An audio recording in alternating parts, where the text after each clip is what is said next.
All right, welcome to underwriting. So let's start with your defaults. So your defaults is going to be kind of a set settings that we provide you, and then feel free to tweak them all. There's a lot of detailed information here. Many of you who may have worked with a Excel spreadsheet for underwriting before are going to be familiar with pretty much all of these items, just in a different kind of layout. So you have your financing cash property assumptions. Your management fees can either be a percentage or a flat fee. You can default to rooms furnished if you're on pad. Here, all of these items are kind of by bulk. Electricity is calculated as a price per room, so that'll calculate accordingly and be variable. You then have your remodeling CapEx defaults, how much you think it costs you per additional bedroom, bathroom, kitchen, etc. And then additional rehab as a percentage of the purchase price. So you can change that. You can add another amount if you just want to add something, and then there's a buffer. So by default, I feel pretty conservative with the additional and the buffer and the bathroom expenses, etc. Feel free to change those as needed. This will tell you if you're missing something, which will prevent your buy box from scanning. Over here in your analysis are the various properties that you have moved into underwriting. Generally, you're going to go from research to find an item in buy box, and then you're going to open it in underwriting, which will make it show up here. You could also just go to add to property and you could manually put one in, or you could put in a Zillow URL and it will fetch and pull all the information in. From here, you can open analysis on one of the properties you already have open.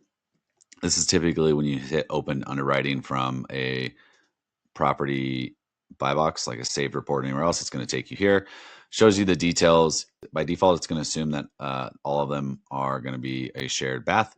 You can always change the quantity here of private baths, and that's going to be important because it's going to then appropriately show you down below on the actual rents.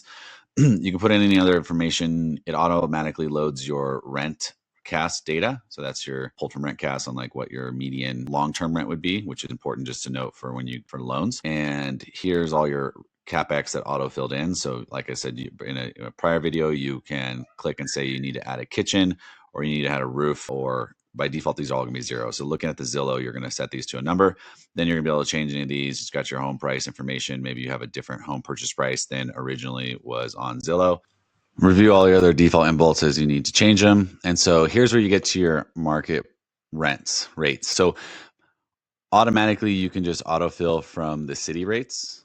And that's what we're calculating for the weekly rates multiplied by 4.3. If you want to be more exact, you can open a new tab, which will pull up your pad split for this URL. Depending on the zip code, there may or may not be any units in that zip code, which is why we would typically autofill from here if it just says that none are found. Otherwise, whatever you find, you can manually update these two items accordingly. So from there, you're going to come in and you're going to click autofill your market rates.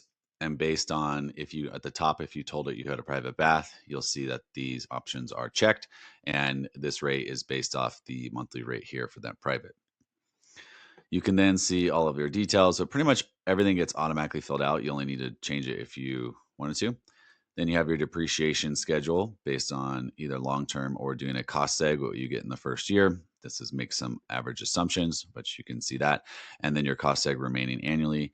And then you have your cap rate calculated. From there, if you want to share this with anybody, you can go up and click export PDF.